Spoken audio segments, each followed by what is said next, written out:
Guys, nalit na po ako sa bus kaya mag-vlog-vlog na lang po muna tayo dito. Ayun po, medyo matraffic po yung street nito. Naiwan na po ako sa bus kaya mag-vlog-vlog na lang po tayo dito. Okay.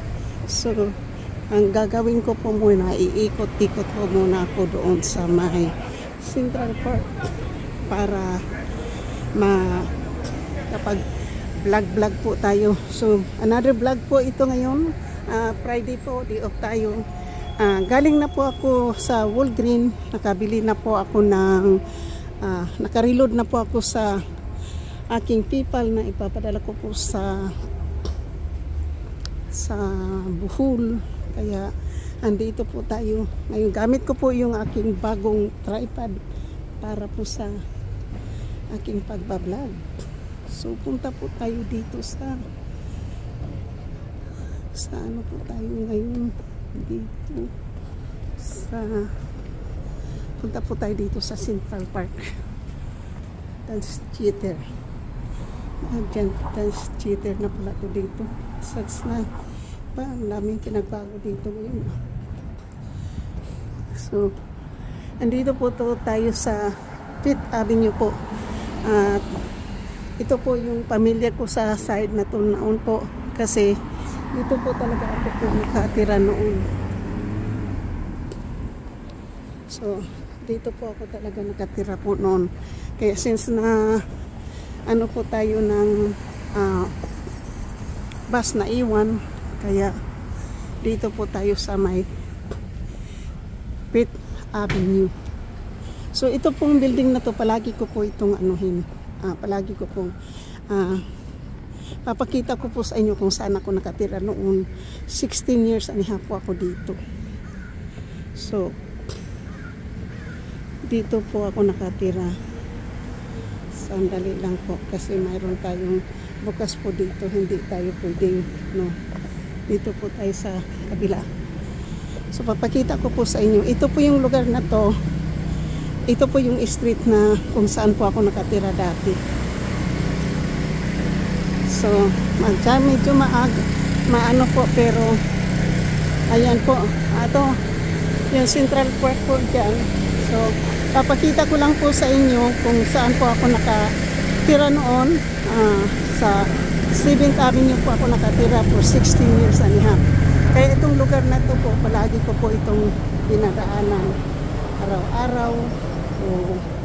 Kasi siyempre nandito po ako nakatira. So itong mga malaking building po, ito po ay building po ito, ang matanda po nakatira dyan. At saka itong green na yan po, mga mayayaman pong matanda nakatira dyan. Tapos yan po yung Central Park po yan dyan. Yung park po yan. So ngayon po, so tingnan po yung mga kotse po dito na yung mga park na kotse pong nakapark dyan, puro po yan may bayad po. Tingnan po yung Lincoln na yan, Lincoln. Yan po, Lincoln yan na kotse. So hindi naman ako pupunta doon po, pero ipapakita ko lang kung saan ako nakatira noon. So babalikan natin po ang ating mga nakaraan kung saan tayo nakatira for 16 years and a half bago po tayo umalis. So hello. So yung green na apartment po, yung green apartment, yung isa po, yun doon po, yung puno na yun, yung pangalawang puno, doon po ako nakatira. So tapos kaya dito, ito po yung palagi kong pinupuntahan na park. Kasi nandito across the street lang, yung green apartment, yung kabila niyan, yun po ang aking nakatira. Kasi magkaisa lang yung may-ari niyan, yung green apartment at saka yung kabila, yung dati. Unit number 5 po ako dyan. 7th Avenue. So tingnan po. Tapos ito dati po, wala pa ito noon. Ano lang po yan, wala. Ngayon binago na po, oh. Binago na po dito para mayroon pong mapag-upuan ang mga matanda pag mainit. Yan po. Kasi matanda po yung nakatira dyan sa high level na yan. Tapos po, itong madaming puno po, yan po ang Japanese garden. Papasok po tayo ngayon dyan. So, siyempre naiwan po tayo ng bus at nandito po tayo sa ano po, sa Central Park. Nakapunta na po tayo ng Rose Garden. So, hindi ganito po, maraming ano kasi Friday po ngayon. Pero bisitahin po natin kasi dito naman po tayo para mayroon po tayong vlog, diba?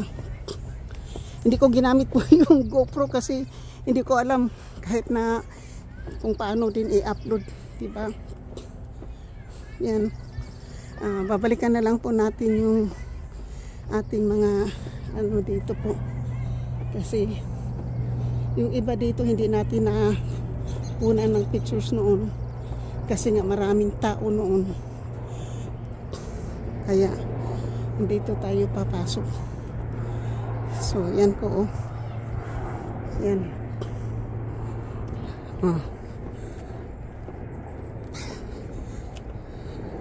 Gamit natin po yung bagong tripod. Ayan. So, hindi na po tayo mag ano. Kasi, ayun, maganda talaga po. So, nandito po tayo kasi nandito tayo sa Central Park. Yan. Ito yung pink roses po. Yung pula dito. Ito talaga maganda po yung dilaw dito.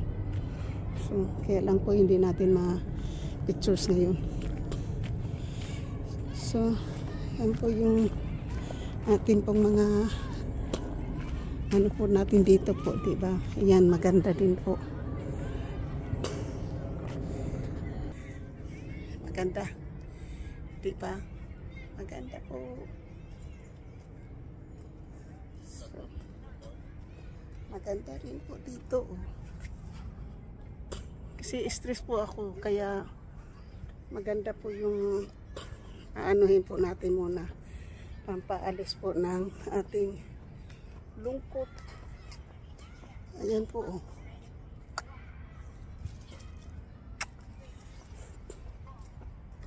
Yan, maganda.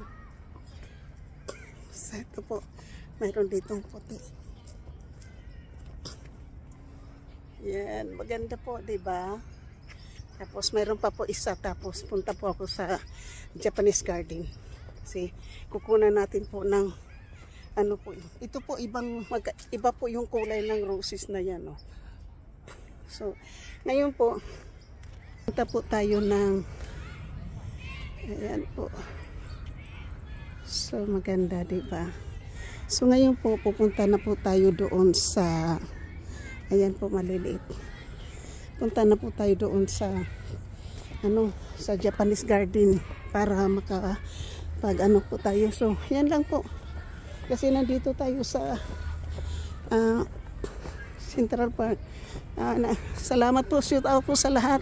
Sa lahat po ng aking mga minamahal na mga subscriber, new subscriber, silent viewers, sa aking pong mga minamahal na mga kaibigan, sa mga sumusuporta po ng aking channel. Mega love shout out po. So, hindi natin sila kukunan, mag-ano tayo dito. Ito po, may mga batang nagpa-practice po, nagsasoccer. Yan. So, tingnan po yung mga cute na aso. Yung cute ng isa. So, ayan po. So, ito po ang memory of Japanese American Combat Team and their family. Yan. So, ito po tayo dun sa loob. Kasi bukas po ngayon ang park. Dito po tayo sa Central Park, ha? Bago tayo umuwi. Kasi pupunta pa ako ng pupunta. Hello. Hello. Japanese na ali po. Kasi ito talaga po dito. Tingnan po natin ha. Kasi maganda po dito kasi maraming koi fish. Ayan po bukas. Yan po bukas na po yung Central Park House. No food, no rules, no dogs, no food, no drinks. Must be ano po yan. Andito po tayo sa Japanese garden po. Ayan ang mga pagkain po nila nakalagay po dyan. Dito po tayo sa Japanese garden po ngayon. Mga kaibigan, tingnan po. Wala yung koi fish. Ayan po ang malaking koi fish. Ayan ang malaking, ayan po maganda ang koi fish. Dati po minsan marami dito. So, yan po yung koi fish ha. Yan po. Wala po nakita akong maraming isda. Ayan. Baka ito po yung Japanese garden dito po sa San Mateo.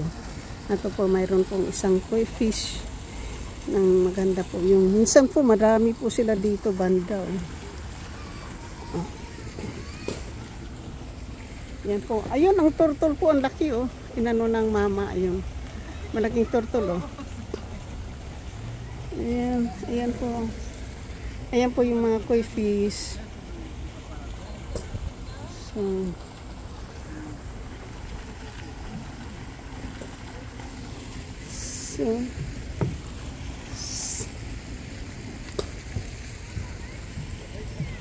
ano ko po muna. Ganyan po kasi nauhaw po ako. Kaya, yan. Nauhaw po ako.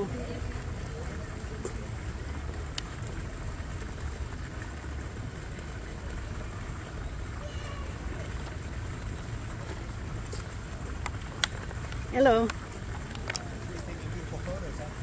Yes, I am vlogging.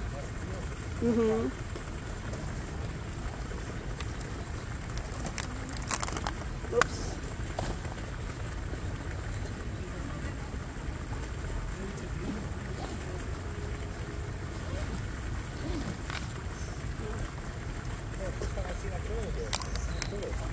Yeah, there's a big one. The guy did just touch. Yeah. You know, usually there's a lot of koi fish sometimes in here. You know, but right now they don't have that much. Yeah, it's weird, huh? Usually they had a lot. Old or what? Huh? Maybe they got old, huh? Maybe it's hiding somewhere on that side over there. Yeah, that's what I was gonna say. It doesn't seem like it's... Because usually like this time, or they just showing only when they have lots of people. You know? Is that the turtle you're talking about? Yeah, I think that's the one that was on the rock over there, and the guy just. Friendly guy, huh? So usually it's like, you know, this area here is always a lot of koi fish, but right now it's not. I think some are came to see. Did you see some are came from? Maybe they're mating. Maybe that's it. Huh? Maybe they're mating. Maybe some. I think before they mating, they're still away. See. Look at they came from over on that side. It's very dirty though, huh? It doesn't look... Yes. Maybe because of they filter it and stuff, but that doesn't look good. You know, the moose. You know that they need, because that's the one they are eating. I think they just do it purposely. You know. It doesn't look good. See? Oh, they're coming out. You see? Yeah, it came from. See? It says They heard you. It says. Do you post that somewhere? Or? Yeah, I post it on YouTube, and I just got paid for YouTube for doing it. How many hits did you get? Well, I already had like more than 5,000 subscribers. That's outstanding. For more than a year. It's like a year. You must be good at it then. What exactly do you do? Different places? Or? Well, if I can go to another places, it's better. But whatever I can, because I don't have a car, so I don't really drive. That's Mostly, driving Mostly cooking. I post my cooking. It's beautiful. So you're probably a chef then. Not really. A Pretty chef close, in the house. So, No, yeah. not Well, really. Hey, believe me, sometimes you're better than. What do you cook, Vanessa? Huh? What do you cook? Well, I cook Filipino food because I'm Filipino. So a lot of like fish and A lot of chicken? fish. Not really chicken. Chicken? Fish. Don't you have a are- chicken you make? I thought you guys had a chicken. Yes, a chicken adobo. Yes, yes. That's right. Yeah. And a pancit. But I don't really, because I'm alone and I'm only renting a room for my, for my Filipino friend. So that's the, You live here in San Mateo? Or? yeah, in San Mateo. Right by Sorview. Yeah. Oh, by the. You live over by Coyote Point, that area. No, not really. It's right by, off by 3rd Avenue. Okay, right Okay. before you hit 101? Before, when you hit 101, if you came from here, you just cross the bridge, Okay, the so overpass. You over 101. Okay. Yeah, over 101. So you're and close to Coyote Point. The golf course too. it's a little bit too far. Oh, is it too far? I'm going farther, huh? If you are going toward from here, You're go closer all to the the way. freeway than you are the. Yeah, when you go to the freeway, you can make a left, a I know right there's a turn. school there. There's a school there. Yes, I'm close to the school Oh, okay. of the. Gotcha. Before was the Coral, and I don't know the name of the school right now in the area. So I'm really. So if- you're a YouTuber, huh? Oh, that's great. That's terrific. Well, I did it because. You're doing great. Congrats. That's beautiful. Thank you. I really did it just to. You know, I thought of doing it because I'm a runner. You know, I'm 62, Oh, yeah. but I run and I meet a lot of youngsters. You know, Maybe pretty you can fit. do. Pretty fit. Mhm. Pretty fit. Well, I'm 65. You don't look it. That's great. Thank you. So it's I think the way you eat also, Everything. Well, I work out all the time. And and I do everything. I don't just bike. I do everything. I don't really eat junk food. I You don't. know, I do. I like my sweets. I like my chocolates. I don't I really. put chocolate. I like salt. I do like my chocolate. And when I run, sometimes I need my sweets. Mhm. So it's like, but I've been good. Everything's good. So I don't take any meds, so zero. The only thing I did, but it's I don't even take aspirin. You know, when they I was skateboarding, and I'm 60. I still keep, but helmet. That day I didn't wear my brace. I had to wear a guard for the wrist guard. I didn't put it on that day, and then I broke my wrist. Isn't that crazy? Oh I wow. had my helmet though. I hit my head too. So, but luckily I had a helmet. So I was going like 20 miles an hour, and somebody cut me off. Can't run them over, so I just kind of jumped off. But it was like, it was hard landing, you know.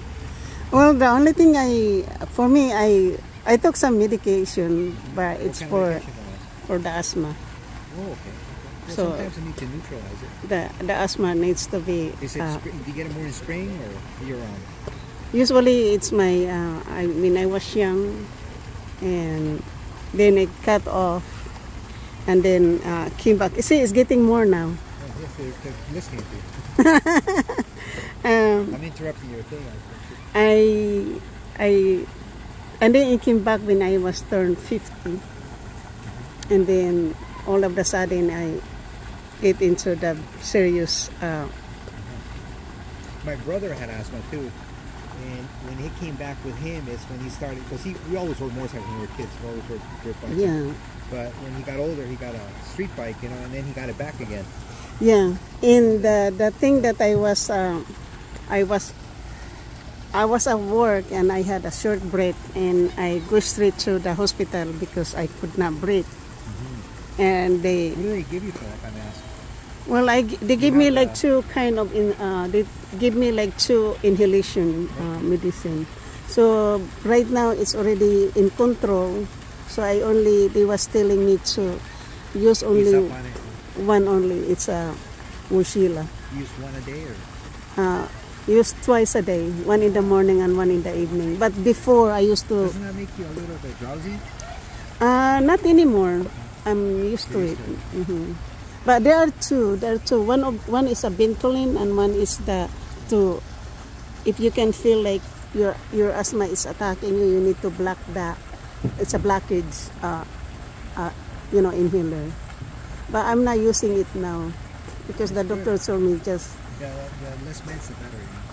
And then for I had a high blood pressure. That's it. I don't take any of that. What I do, I run. It's like it goes up. After I run, it comes down. My running is like my medicine, and I love running. So. But for my backache, I don't take medication. I don't care. I rather feel the pain. See, with this, it broke where it was twisted, and they had to pull it, and they had to put weights on it. So they said it's going to be very painful. I mean, that's it. I mean, it hurt. Let me tell you, it hurt. But the meds, I'm very allergic to stuff. So forget it. Wait for us. Oh, yeah. I'm allergic to codeine. I'm allergic to penicillin. I'm allergic to so I'm allergic to almost everything. Forget it. Well, I got the surgery on my foot, and I told the doctor that the first one, I think I was allergic to the medication, the painkiller that gave me. And the second, what kind of surgery? I had bunions. Oh, okay. That's My both feet. See? That's pretty minor stuff. And I told the doctor, just give me Tylenol. no more medicine. He said, why Tylenol? I said, no, I don't want. You can open me, but... Yeah, you know how people, I know how people like Vicodin. One time, I had knee surgery, and I never ever take, I said, okay, I'm in a lot of pain, I'll take one. I slept for a day and a half. That's how sensitive I am. Well, I feel I don't know that. how people like that. It's like, No, my kid was, it's like, Mommy, you pass out. I said, what do you mean pass out? I'm in my room. And he said, no, Mom, you are in the bathroom, Mom. You collapse. So and I said, collapse. So poor kid carry me in my room. How's your son or daughter? At that time, they're very young. They're like 11 and How old are they 13. now, if I may ask? They're 30 and 28. He just turned 28, the other They're a one. little older. You have grandkids? No. I'll show you. I'll show you one, 'cause this They is my don't youngest. want to marry yet. Oh, really? So look at all this gray turtle right Well, there. that's okay if they want to get married. This stuff's crazy right now, Yeah. you know? Nothing wrong with that. I told him I need grandkids. Like, no, mommy, no babies. No Here, babies. I'll show you this. Right here, look at this. This is the baby. Oh, they're cute. Yeah, he's How old just he turned is now? two. Oh, Two. two. And then I got two. My other son has two identical twins. Mm-hmm. Identical. And Yeah, now you cannot tell which one. oh no, I can now because one of them have surgery, so Oh. the hair is different. Otherwise, I Oh. wouldn't. They're identical, and it's funny. One's really nice, and the other one's kind of a bully. You know? I mean, with me, they're both nice, but one's really sweet, and the other one's really like tough. Mm-hmm. They're so different. Yeah. But identical twins is beautiful. Mm-hmm. See, these kids, so they're looking for the koi fish. Yeah. Well, it's nice meeting you. Nice meeting Take care, too. huh? Bye-bye. Okay, you too.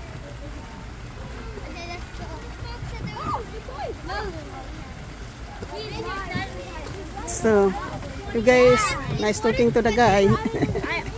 hindi po natin yun binigyan inano po ng pictures. So, andito na po tayo. So, iikot po ako bago andito po ang dami pong mga bata ngayon kasi parang galing po sa school. Ano po ito yung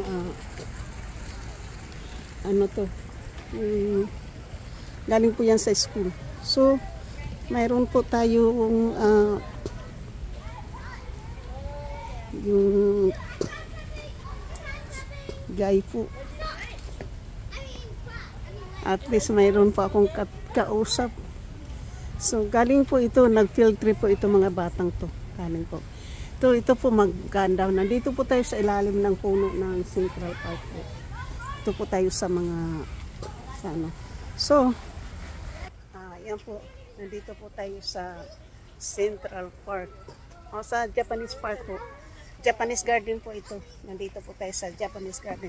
Tinanggal na po natin yung ating hoodies kasi masyado pong mainit.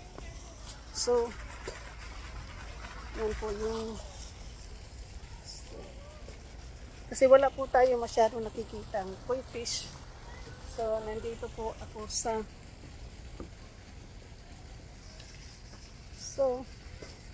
hindi na po tayo umalis ngayon.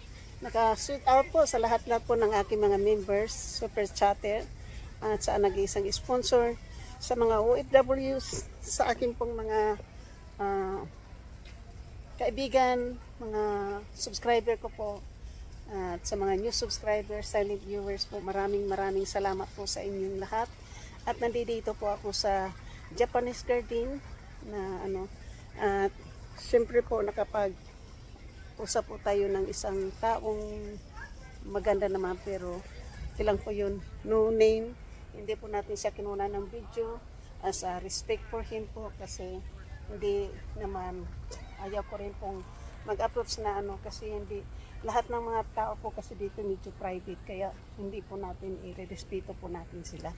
So, iikuti paano natin po ang dito po para patayin po natin yung ating po. So, nandito po tayo sa pakita ko po sa inyo yung po, mapa po ng garden. So, yan po. At siyempre po, dito po tayo sa house ng garden, Japanese garden po yung house. So, nandito po yung magandang halaman po na pula. At saka nandito po tayo sa, yan po yung house. Yan po yung house po ng Japanese garden. So, nandito po tayo sa, pag po, mayroon dito, pag may kasalan po, dito po nagpapa-pictures po. So, nandito po tayo uli. Ay, ato po itong tanmil. Po. So, ayan po. So, maraming salamat po sa inyong lahat, sa lahat-lahat po ng mga aking mga team. So, thank you po, thank you all. Maraming salamat. At thank you for watching. So, bye-bye po. So, babalikan po. Tapos, yan po yung garden talaga. Yun to po yung house. Hindi po siya, sirado po siya. Kaya, so, ito po yung mga bata. Kasi nag-field trip po yung mga bata. Yan. Dito po tayo. Yan, maganda po ang ating views ngayon dyan.